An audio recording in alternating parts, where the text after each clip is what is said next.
Hey everybody, Frank from A.G.E Outdoors here, back at you with another video here on, we're in middle of the week, Wednesday, in April, first week, forgot the day, probably 7th, 8th, 9th, one of those. Anyways, we're in here, that is the rolling chassis that I videoed the other day, and let me show you what we're working on today. Hey y'all, Frank here, giving a little intro here. As I got into this, I did my normal daily spiel, and then I showed you guys some stuff. But I've kind of decided today you guys are going to get some, to see some intermittent things going on. So I just wanted to drop this in here first. That way any of you that are watching and going, why is this idiot just rambling? Well, I do the rambling idiot thing, but there is information throughout the video, at least some of what I'm working on. And steps at which I'm taking. So, that is my LJ tub. Yes, it is sitting on its side because it's the easiest way to get at cleaning some rust and fixing the holes.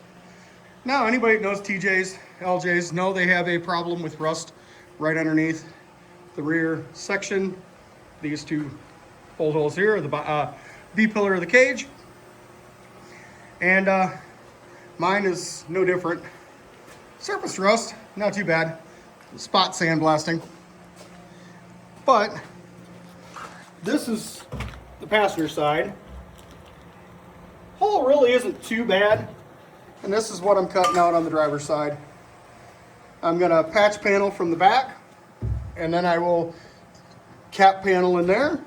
Ultimately, she's not a bad tub for being in Michigan. And originally, before I got it, was downstate and in Ohio. But I will tell you this, Michigan rust sucks.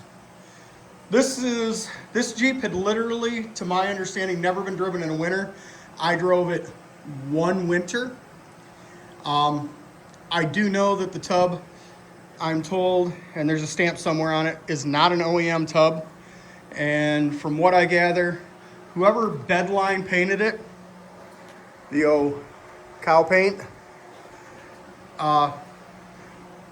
doesn't look like there was any primer underneath it. Matter of fact, it looks like underneath the paint where it flakes is nothing but the standard black oxide of a aftermarket tub.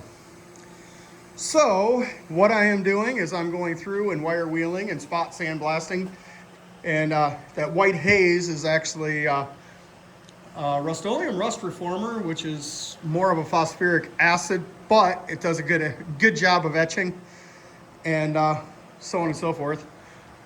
But what I'm going to do is I'm fixing all of that. Then we're going to get this old bad boy up on some sawhorses, and it's getting a thick coat of sealable, sandable farm implement primer before she goes into paint. I want to remove the back seat rails, so those are seized up. I am just going to cut the bolt heads off that hold them in. Once those are cut off, then I will fill the holes. I'm gonna do my patch panels. I do have the two center body mounts, of all things, are a little wonky. So I gotta pull my rails off, make a repair panel. Both sides are. This one's not as bad, but bolts are broke. So I'll pull the rails off after I finish fixing the cage holes. And then from there, she will, like I said, she's gonna get a full spray of a sandable primer after I strip and clean it. Was originally gonna try and flip-flop her around, but I think what we're gonna do is after I fix this repair, I'll flip it on the other side, do the other repair. Then I will tackle the two middle body mounts. I personally hate welding vertically, so, well, I should say overhead. I can deal with welding vertically. I hate welding overhead. So my intention is I'm gonna do all the welding with her on her side, and then once it's up on sawhorses, I'll climb in there and tack and seal it. But she's gonna get good coat of primer. gonna get a good squirt of paint, and depending on how much bed liner I got, I might, just for personal sake, I may throw a coat of bed liner underneath this before it goes back together, which will be brush roll applied.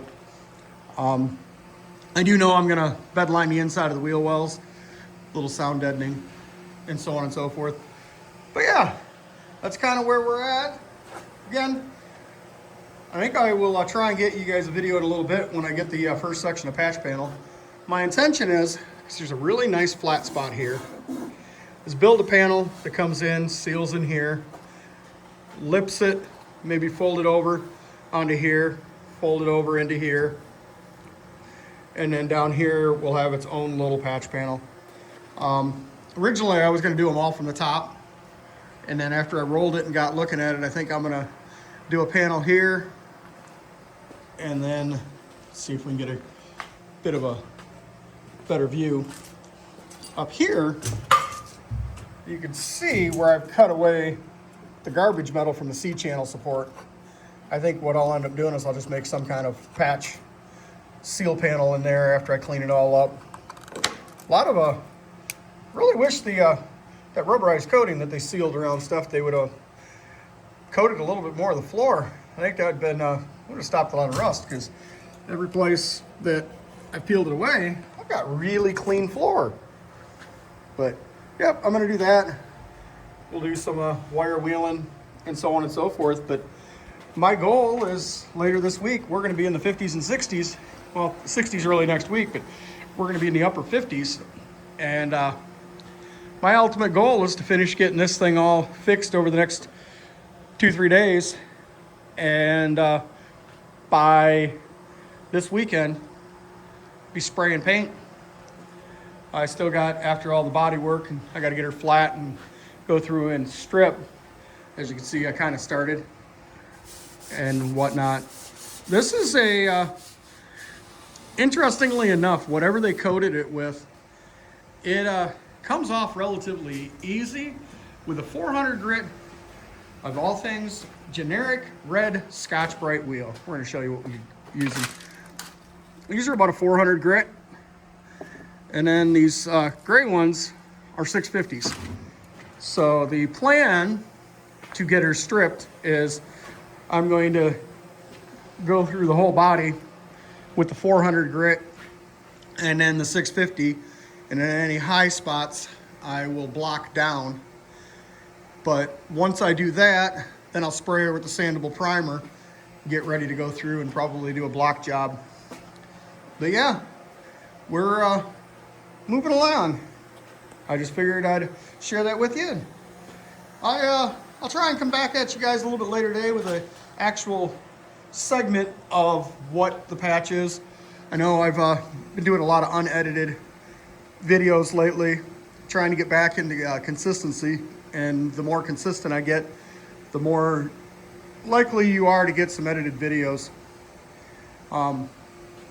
I do know that once this project is all together and she's fired up, I will do a walk around with what I did, and I will also throw up a comparison, because there is a walk around video of the Jeep the way it was before when she was in the cow mode.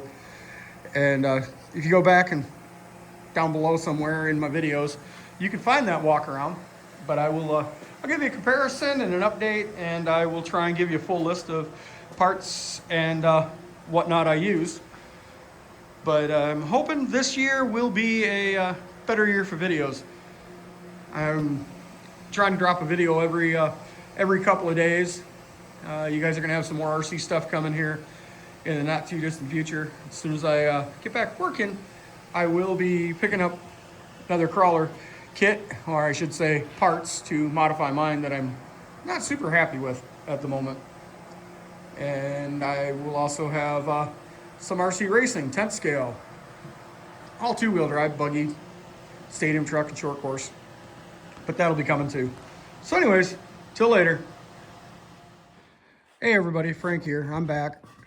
Got her up in the air. I got both patch panels done inside. Pretty happy with those. But as you can see, I also got the rocker guards off. I'm a little disheartened. Every aspect of this project keeps coming up with a new challenge. Now, I knew about the little spots there of some pitting from where the screws were. What I didn't know is all this Bondo and the red panel there. What I've discovered is from the seam all the way to that Bondo there, that's the original TJ tub that this was built from. From there, back to that seam, happens to be a aftermarket panel. And I know this because of the thunk on the other side. And let's see if we get a view of it.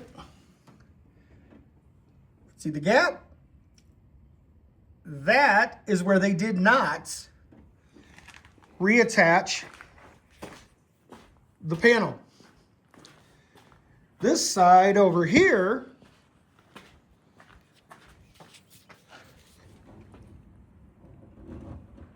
is OEM attached. The other thing, let's see if we can hear it. Now we'll go over here. This is kind of a way to tell an aftermarket panel from an OEM.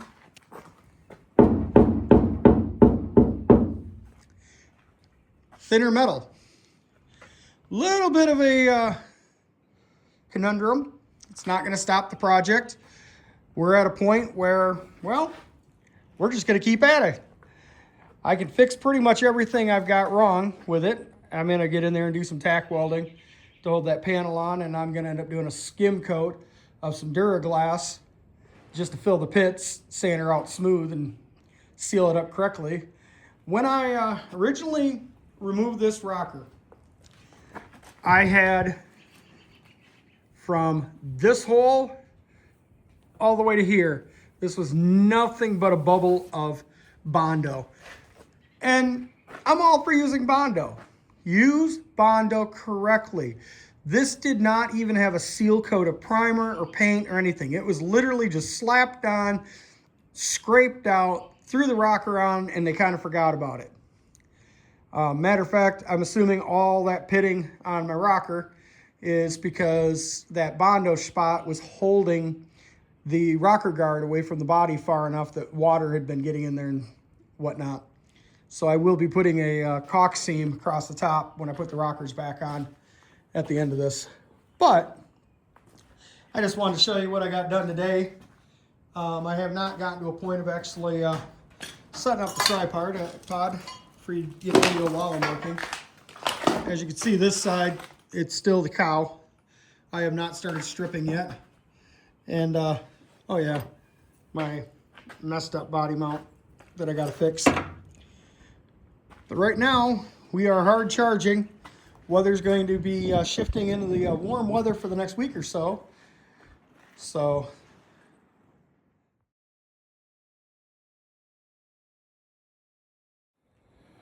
yeah, weather's going to be shifting into the warmer side of things. And my intention is to be able to get this old girl through body work and primed by the end of the weekend, or well, by the end of the week. And then hopefully I will be spraying paint sometime Saturday. If not that, it'll be Sunday. And then you guys will actually get to see the color. But I'm not going to share any of the paint spray until which time I actually get around to getting it sprayed. And then you guys will get to see what color it is. But I will probably take some video in and of that. But it's kind of a beautiful day out here tonight. We finally hit some warm weather. There's the old Sun's XJ. There's a project coming there. It's getting a motor and some other mods done to it right behind the Wrangler after I fixed my buddy Paul's blaster. But that's for another video. And then see off in the back side there, that is my mother-in-law's 2015 Jeep Compass. that it has issues too. I got to work on it. But anyhow, I just wanted to share with what I did today. And like always, like, subscribe. We're starting to grow the channel. I'm seeing the traffic. I appreciate it. And like always, keep on aging.